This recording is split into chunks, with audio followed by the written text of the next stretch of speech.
राहु, जैसे ही ये शब्द हमारे कानों में पड़ता है, सर से पैर तक भय की एक लहर दौड़ जाती है कि ना जाने अब कौन सी नई मुसीबत हमारे सामने अपना सर उठाएगी। राहु का नाम सुनकर बड़े बड़े महारथियों को पसीना आ जाता है, क्योंकि इनका प्रभाव ही ऐसा है। सोचिए, जो ग्रह स्वयं ग्रहों के राजा सूर्य को एक निवाले की तरह अपने मुंह में रख सकता हो, उसकी शक्ति कितनी विस्तृत और प्रभावी होगी। मित्रों, राहु से हमारा भय अनायास नहीं है। चूंकि आसुरी प्रकृति का ग्रह है राहु, इसलिए परिणाम भी उसी के अनुसार ही देता है। पर ये आधा सच है। जी हाँ, ये आधा सच है। यदि ठीक तरीके से समझें और राहु की अत्यंत विस्तृत शक्तियों को ठीक तरीके से प्रयोग करें तो यकीन मानिए, चुटकी बजाकर ये आपको जमीन से आसमान पर बैठा सकता है। सोशल मीडिया हो गया, इंफॉर्मेशन टेक्नोलॉजी हो गया जिसको आईटी बोलते हैं, शेयर मार्केट हो गया, राजनीतिक गठजोड़ हो गया, इन सभी क्षेत्रों में राहु अपना डंका बजाता ही बजाता है। यदि आपकी जन्म कुंडली में राहु योग कारक ग्रह के साथ शुभ स्थितियों में विराजमान हो जाए तो सारी दुनिया मिलकर भी आपको सफल होने से नहीं रोक सकती है। सामान्यतः राहु तीसरे, छठे, 10वें और एकादश भाव में सर्वाधिक शुभ माने जाते हैं।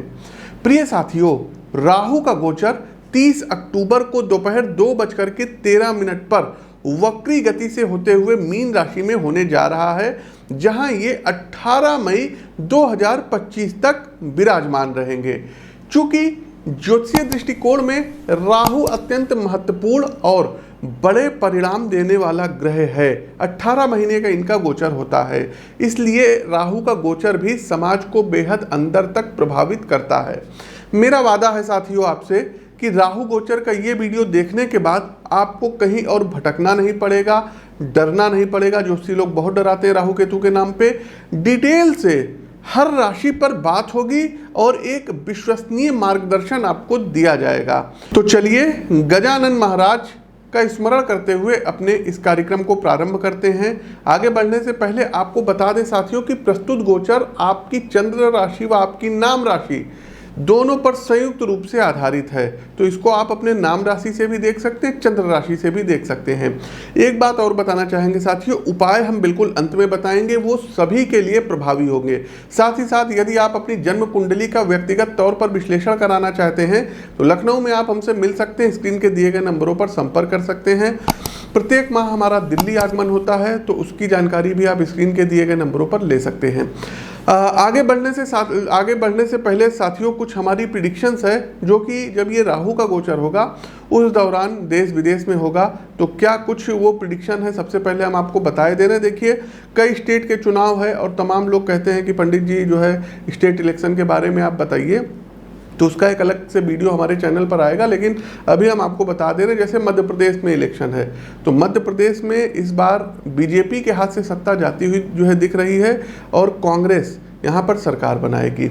दूसरा आते हैं छत्तीसगढ़ में। छत्तीसगढ़ में दर्शकों कांग्रेस की सरकार है और एज इट इज़ कांग्रेस की ही सरकार अभी बनी रहेगी, तो छत्तीसगढ़ और मध्य प्रदेश दोनों जगह कांग्रेस ही कमबैक करेगी। तीसरा दर्शकों, हरियाणा की हमारे पास तमाम जो है कुंडलियाँ आई थी जो है इलेक्शन से संबंधित, तो हरियाणा इलेक्शन में इस बार बड़ा उलटफेर हो जाएगा। अभी जो गठबंधन की इनकी सरकार चल रही है, तो बीजेपी सत्ता से जा सकती है और यहाँ पर भी कांग्रेस की सरकार आती हुई दिख रही है। दूसरा तेलंगाना में इलेक्शन है दर्शकों, तो तेलंगाना में केसीआर राव तीसरी बार फिर से ये मुख्यमंत्री बन सकते हैं, उनको कोई खतरा नहीं है।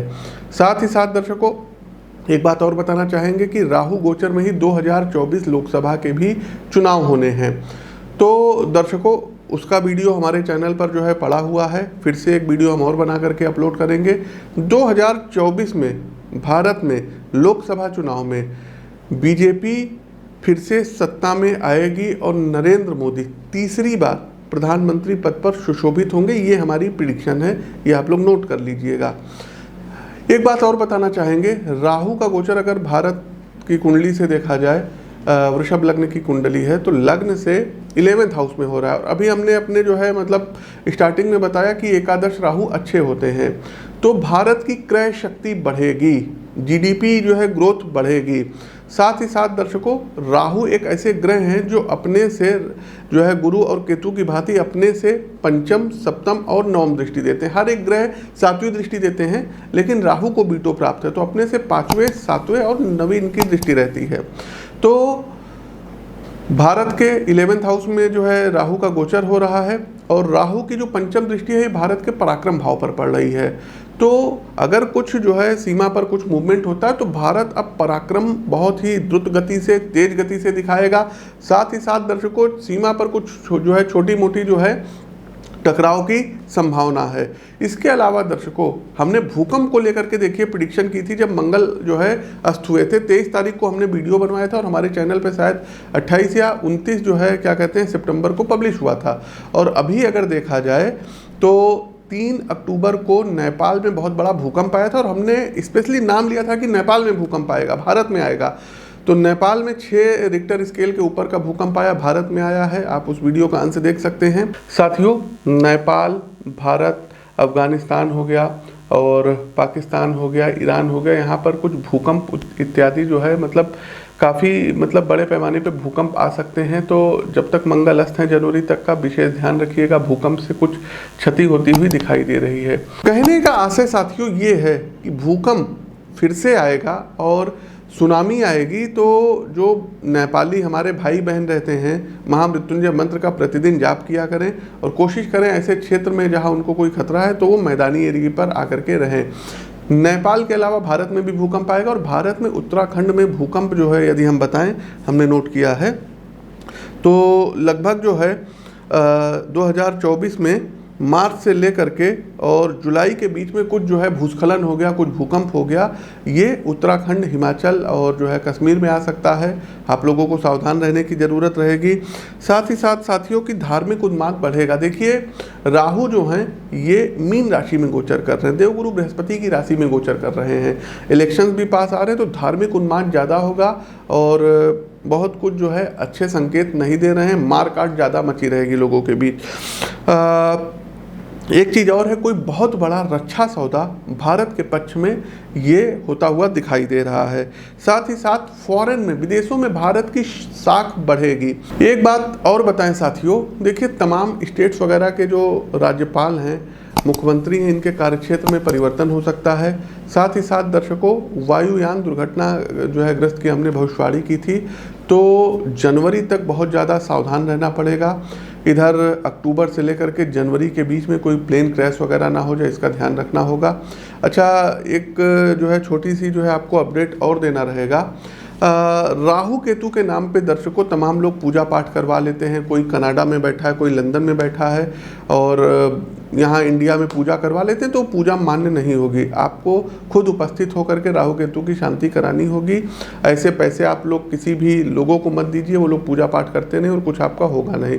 तो इन चीज़ों का आप लोग ध्यान रखिएगा साथियों, और किसी के डराने से मत डरिएगा। चलिए अब हम आगे बढ़ते हैं, अधिक समय ना लेते हुए गणेश महाराज का ध्यान करते हुए अपने कार्यक्रम को आगे बढ़ाते हैं। आगे बढ़ते हैं कुंभ राशि। देखिए, कुंभ राशि के बंधुओं, राहु का गोचर आपके वाणी भाव अर्थात दूसरे भाव में हो रहा है, जिसका और दूसरा भाव धन का भी भाव होता है, तो जिसका अर्थ है धन की लालसा का विकास आपके अंदर होगा। अपने बैंक बैलेंस को आप ज़्यादा मजबूत करने के लिए हर स्तर पर प्रयास करेंगे।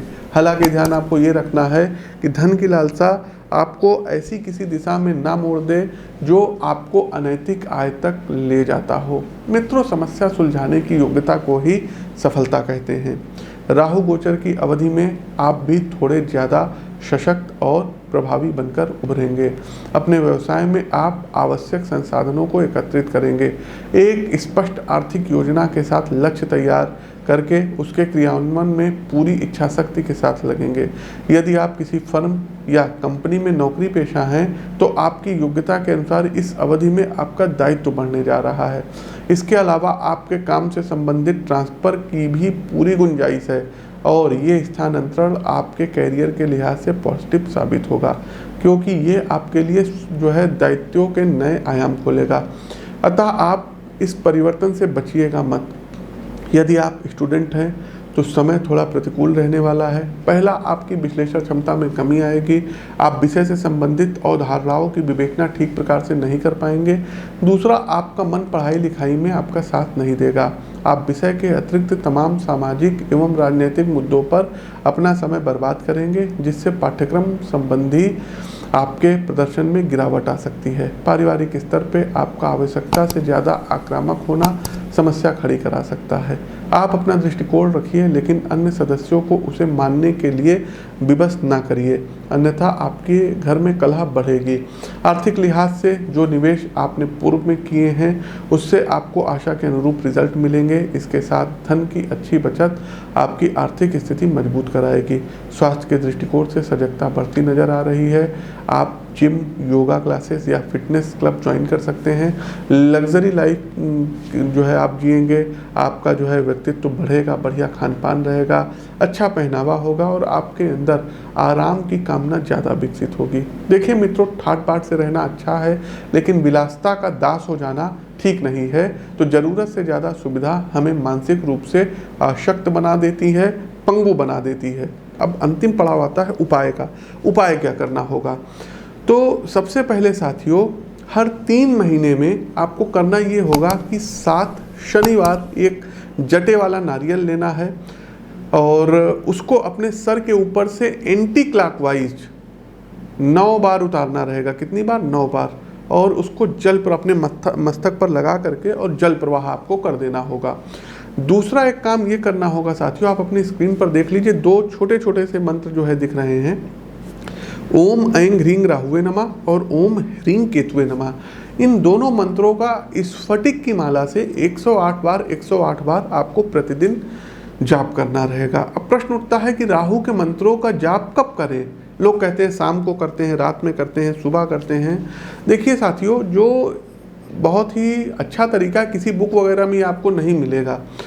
तो राहु और केतु के मंत्रों का जाप करने का तरीका होता है राहु काल। प्रत्येक दिन का राहु काल अलग अलग होता है। आप जिस लोकेशन पे होंगे वहाँ अलग होगा।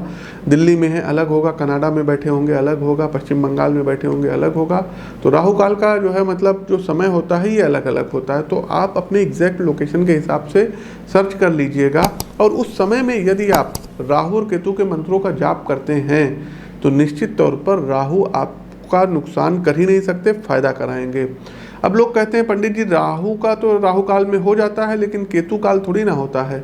तो बंधुओं, 1 घंटे 30 मिनट का समय होता है, 90 मिनट का राहु काल का समय होता है। इसमें 45 मिनट राहु को मिलते हैं और 45 मिनट केतु को मिलते हैं। तो इस दौरान यदि आप करेंगे तो कोई नुकसान नहीं है, दोनों लोग आपका भला करेंगे। अगला सबसे बड़ा उपाय है, हाथ जोड़ के आप लोगों से निवेदन है कि भूल से भी गोमेद या कैटसाई मत पहनिएगा। राहु का जो पत्थर आप लोग पहन लिए हैं, गोमेद पहन लिए हैं, मत पहनिएगा, आपका सर्वनाश कर देंगे, विनाश कर देंगे और फिर बाद में आप लोग रोते रोते हमारे पास आएंगे। बिल्कुल मत पहनिएगा, पहने हैं तो उतार दीजिए। राहु और केतु के जो जेम स्टोन होते हैं ना, ये दान करने के लिए होते हैं, ये पहनने के लिए नहीं होते हैं। राहु केतु छाया ग्रह के रूप में विद्यमान हैं, इनकी अपनी कोई एनर्जी नहीं है। स्टोन उन्हीं ग्रह के पहने जाते हैं जिनकी अपनी एनर्जी होती है। इस बात का आप लोगों को ध्यान रखना होगा। अगला एक काम ये करना होगा कि कोशिश कीजिए नो मून अर्थात अमावस्या वाले दिन, खास करके जो गर्दन के ऊपर विकलांग लोग हैं, जिनकी आंखें नहीं हैं, जो डीफ एंड डम्ब है, गूंगे हैं, बहरे हैं, उनके आश्रम में आप जाइए और नो मून अमावस्या वाले दिन खाने पीने की वस्तुओं को ऑफर करिए। तो ये आपको करना होगा। साथ ही साथ साथियों, अपनी जन्म पत्रिका का विश्लेषण जरूर करवा लीजिएगा। बिना पत्रिका के विश्लेषण के उपाय आप करिए, मंत्र वगैरह करिए, ठीक है, लेकिन अधिक उपाय आप लोग मत करिएगा। अपनी कुंडली का विश्लेषण करवा के करिएगा। आप लोग डॉक्टरों पर पैसा खर्चा कर सकते हैं, कंसल्टेंसी पे कर सकते हैं। तो एक ज्योतिषीय परामर्श छोटा सा लेना, ये आपके सुख और सौभाग्य में वृद्धि कराता है। तो अपनी वाणी को विराम देते हुए ज्योतिष के इस मंच से मैं पंडित आशीष वत्स आप सभी प्रबुद्ध जातकों से विदा लेता हूँ। नमस्कार। ओम नमो भगवते वासुदेवाय।